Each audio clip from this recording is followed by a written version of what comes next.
Welcome to another edition of the DoDCast. Today, Ricky Keeler talks with Potomac Nationals first baseman and designated hitter, Ian Sagdal.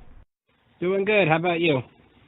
Not too bad. So first off, thanks again for taking the time to talk with me. I appreciate it. I want to start with talking about what your draft day experience was like. That's actually a good question. When I initially got drafted, I was with one of my buddies, and I was on the phone with my dad because I hadn't heard anything yet, and he was checking the draft board online, and he was about to hang up the phone when he was like, "Oh my gosh, you just got drafted," and so it was kind of like, phew, like I'm just glad I was on the team and got the opportunity to play professional baseball. Now, growing up in Washington, who were some of your favorite players to watch, and what was your favorite team? Definitely favorite player was Ichiro. I always had to be 51 growing up, and I definitely have to say the Mariners. I mean, growing up, Potomac, that's the closest team we had to root for. So I was pretty much a big Mariners fan since the day I can remember playing baseball. Ken Griffey Jr., Ichiro, all those guys. They were definitely guys I was huge fans of. Now, last year when you were at Hagerstown, you were the utility guy playing 4 different positions, but this year you've played mainly at first base. How important is versatility to you, and is first base the position you feel most comfortable at? I'd say right now, first base, it's a toss-up between first base and second base. They really want me to get comfortable at third base, which, I'm taking ground balls there throughout the week when I get a chance. And, I mean, it's just, being able to play multiple positions just opens up the field for you to have an opportunity to play anywhere on the field at any level. So I just try to make sure I get my work in at multiple positions each day. Was it tougher for you last year, sort of, let's say you played one game at third base, one game at second base? Was it tougher to get into that routine as opposed to, at least right now, I know you said you're taking grounders at third, but playing first base on an everyday basis here in Potomac? Yeah, I mean, if I know I'm playing first base in the game, which has been, for the most part, the whole year so far, then I typically try to just stay over there and just, take my ground balls, get my work in, and then if there's, an extra BP group, I'll head over to third or second base and get ground balls in. So it's just a matter of, whether we have enough time for, me to get over there or get over to second base, anywhere really, to just get work in. Now, being in a new league, what have been some of the challenges for you so far?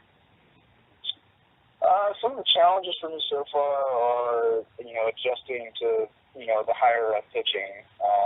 You don't get those do-over pitches like you would down in the Sally League. So, if you get a fastball, you have to make sure you get what you're looking for and you hammer it.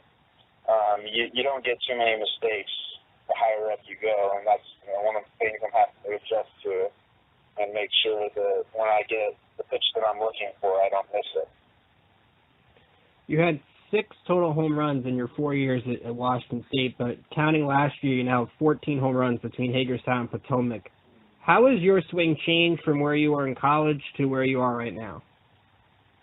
I just have to credit, our coaching staff, our coordinators, Troy, and last year it was Amari. Louis got me on track now. I'm feeling better in the plate this year. I have to give them credit because, coming out of Washington State, having my last year be the only year that I hit home runs, it really shows, and I have to give all the credit to them, really helping me, excel my swing. Was there some adjustments that they gave to you sort of that helped you along that swing, like any specific adjustments that you could share? It was, when I first got into pro ball, I was, I had too much movement with my head.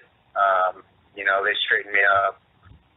lowered my hands a little bit, kind of straightened me out in the box. I kind of started open more coming in, and they kind of straightened me out. And it was just like something clicked last year with me, and everything just seemed to find my barrel. So, when I go up to the plate, all I'm looking to do is just hit the ball hard somewhere. And, if it ends up going out, all the better.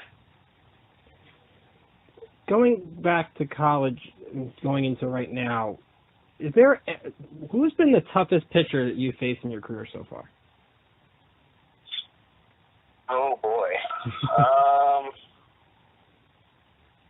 Toughest pitcher. Well, the only one that rings a bell in college was either James Caprillion or Mark Appel. But in pro ball, I'd have to say, I believe his name's Mitch Keller for the Pirates. Mm-hmm. He's probably one of the nastier guys I've seen. So you guys right now heading into tonight's game, right in the thick of things, 12-10 through your first 22 games. What's been the atmosphere around the team, and how do you guys look at your start where you're at right now? I mean, we just got to continue to grind games out. I mean, there's no real, what's the word I'm looking for? There's really there's no blame to put on anyone. It's just, we all have to come together and make sure that we're all doing our jobs. It can't just be one day we have pitching and then the next day we just have the offense going. It's just got to be us, getting into a groove and making sure we're all doing our jobs. I mean, I think we're all still pretty happy of where we're at right now. It might not be the best of places for us, but we're all, starting to come together and really focus on just doing our jobs. Now, last week you hit a grand slam against Frederick. Was that your first ever grand slam, and what were you looking for, if you can recall, during that at-bat? Yeah, I believe that was my first career grand slam. I might have hit one in high school, but that was so long ago. I just remember, going into the at-bat, just hit the ball hard anywhere, and just see what happens. And sure enough, I got a fastball up that I was able to put a good swing on, and it ended up leaving the ballpark. So. You guys put up 11 runs in that game. Now, we saw Sunday the big club puts up 23, Hagerstown puts up 22. I want to see from a player's perspective, when you guys have a lineup that puts up a lot of runs on a given day, what's the vibe going on in the dugout when everybody's doing that well?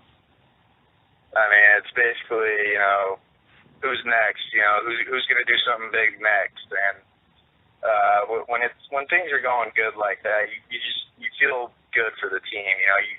You see guys that maybe have been struggling go 4 for 5 or 3 for 5 with 2 doubles. It gets a good pick me up, and you always enjoy seeing others do well. I mean, especially in lower levels, like yesterday when you see Hagerstown put up 23 or 22 runs. Your Carter Keyboom hit 3 home runs. That's awesome. That just shows that, everyone's putting in their work, everyone's putting in their time, and, results are happening. So looking at this season as a whole, what are your specific goals that you have for this year?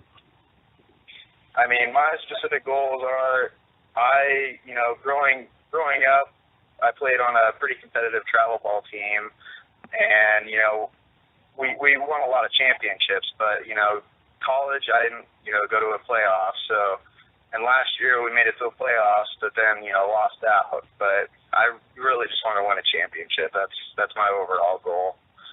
Stats, I don't really care about. It's just I want to win a championship with the team, or multiple championships.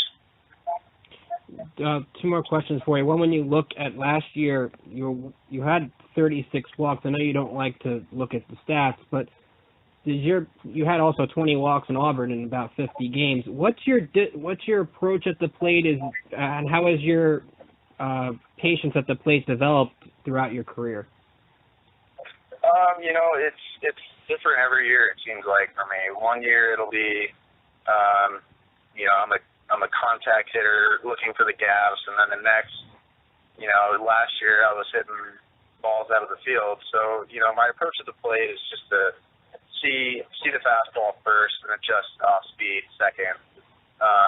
And I think that's kind of been my biggest issue this year is, I kind of strayed away from that.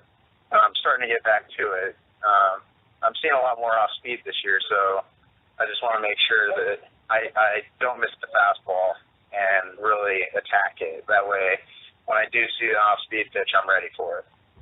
Last question for you. Is there a message you want to send out to the Nationals fans who are listening to this interview that are hearing you for the first time? Just know that Potomac Nationals are hopefully going to bring home a championship, and I'm really pulling for the guys up above. Ian, again, thanks for joining us.